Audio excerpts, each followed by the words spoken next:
ناظرین کرام، پرتگال میں جلسہ سیرت النبی صلی اللہ علیہ وسلم کی بابت ایک رپورٹ ہے، ملاحظہ فرمائیے۔ اللہ تعالیٰ کے فضل و کرم سے جماعت احمدیہ پرتگال کو مورخہ 1 جنوری 2014 کو جلسہ سیرت النبی صلی اللہ علیہ وسلم منعقد کرنے کی توفیق ملی۔ جلسہ کا آغاز مکرم فضل احمد مجوکا صاحب صدر و مبلغ سلسلہ جماعت احمدیہ پرتگال کی زیر صدارت جماعتی روایات کے مطابق تلاوت قرآن کریم سے ہوا، جو عزیزم ارسلان نفیس صاحب نے پیش کی۔ تلاوت کردہ آیات کا اردو اور پرتگیزی زبان میں ترجمہ بھی پیش کیا گیا۔ قرآن کریم کی تلاوت کے بعد مکرم ڈاکٹر طیب احمد منصور صاحب نے حضرت مسیح موعود علیہ السلام کے پاکیزہ منظوم کلام میں سے چند اشعار پیش کیے، جو آپ علیہ السلام نے حضور صلی اللہ علیہ وسلم کی شان مبارک میں تحریر فرمائے۔ پیش کردہ اشعار کا پرتگیزی زبان میں ترجمہ بھی پیش کیا گیا۔ قرآن کریم کی تلاوت اور نظم کے بعد 3 تقاریر ہوئیں، جس میں مقررین نے حضور صلی اللہ علیہ وسلم کی سیرت کے مختلف پہلوؤں پر روشنی ڈالی۔ سب سے پہلی تقریر مکرم حاجی خالد محمود صاحب سیکرٹری تعلیم و تربیت کی تھی۔ آپ کی تقریر کا عنوان حضرت صلی اللہ علیہ وسلم بحیثیت داعی اللہ تھا۔ مکرم حاجی خالد محمود صاحب نے تبلیغ کے میدان میں آپ صلی اللہ علیہ وسلم کی مساعی کا ذکر کرتے ہوئے مختلف واقعات بتائے کہ کس طرح حضرت صلی اللہ علیہ وسلم کو دعوت اللہ کے میدان میں مشکلات کا سامنا کرنا پڑا، لیکن آپ نے ہمت نہ ہاری اور خدا تعالیٰ سے مدد طلب کرتے ہوئے اور اپنے اخلاق عالیہ سے لوگوں کے دل جیت لیے، اور پھر سارا عرب آپ کے قدموں میں آ گرا۔ مکرم حاجی خالد محمود صاحب نے حضرت مسیح موعود علیہ السلام کے بعض اقتباسات پیش کرتے ہوئے حاضرین کو دعوت اللہ جیسی عظیم ذمہ داری کی طرف توجہ دلائی۔ دوسری تقریر مکرم محمد بشیر احمد صاحب سیکرٹری جائیداد جماعت احمدیہ پرتگال کی تھی۔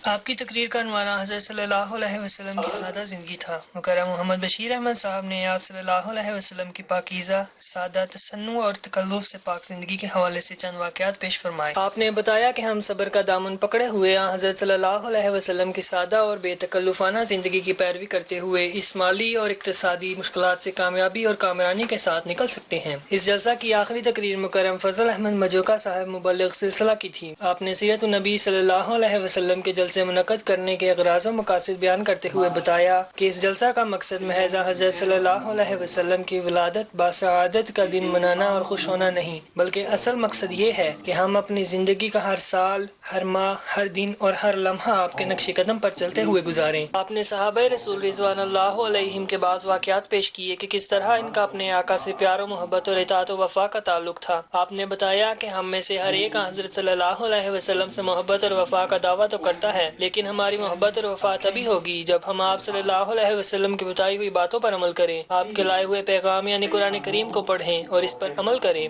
تاکہ ہم آپ صلی اللہ علیہ وسلم کے قول المرء من احب کے مصداق ٹھہریں۔ اس جلسہ کے دوران چند نوبائیں نے بھی اپنے خیالات کا اظہار کیا۔ مکرم امام محمد سعید بالدی صاحب نے اپنے خیالات کا اظہار کرتے ہوئے بتایا کہ نئے سال کے آغاز پر حضرت صلی اللہ علیہ وسلم کی سیرت کا تذکرہ ہمارے لیے مشعل راہ ثابت ہوگا کہ کس طرح ہم نے اس سال میں قدم رکھنا ہے اور کس طرح اس سال کو گزارنا ہے۔ آپ نے بتایا کہ جماعت احمدیہ کا سیرت النبی صلی اللہ علیہ وسلم کے حوالے سے جلسے منعقد کرنا اس بات کا واضح ثبوت ہے کہ یہ جماعت حضرت صلی اللہ علیہ وسلم کے ساتھ والہانہ عشق رکھتی ہے، جو اس جماعت کے بانی حضرت مسیح موعود علیہ السلام نے افراد جماعت کے دلوں میں ڈالا۔ اسی طرح مکرم عمر بورق صاحب نے اپنے خیالات کا اظہار کرتے ہوئے بتایا کہ حضور صلی اللہ علیہ وسلم کی تعلیم پیار اور محبت کی تعلیم تھی، امن و آشتی کی تعلیم تھی۔ آپ نے دنیا میں پیار بانٹا اور نفرتیں مٹائیں۔ آپ نے مساوات کا درس دیا اور بتایا کہ ہم سب برابر ہیں، کسی کو کسی پر رنگ و نسل میں فضیلت نہیں۔ آپ نے بتایا کہ حضرت صلی اللہ علیہ وسلم کی پیشگوئی کے مطابق اب اسی پیار اور محبت اور امن و آشتی کی تعلیم کو لے کر حضرت مسیح موعود علیہ السلام مبعوث ہوئے ہیں، اور ان تمام باطل خیالات کو جو اسلام کی طرف منسوب کیے جاتے ہیں رد کرنے کے لیے آئے ہیں۔ انہوں نے دعا کی کہ اللہ تعالیٰ ہمیں حضرت صلی اللہ علیہ وسلم کے نقش قدم پر چلنے کی توفیق عطا فرمائے، آمین۔ جلسہ کے اختتام پر مکرم صدر صاحب و مبلغ سلسلہ نے اجتماعی دعا کروائی۔ جلسہ کی کل حاضری 59 افراد تھی، جس میں 13 نومبائن بھی شامل تھے۔ اس جلسہ میں شامل ہونے والے تمام احباب کے لیے کھانے کا انتظام کیا گیا تھا۔ تمام افراد جماعت نے دوستانہ ماحول میں کھانا تناول فرمایا۔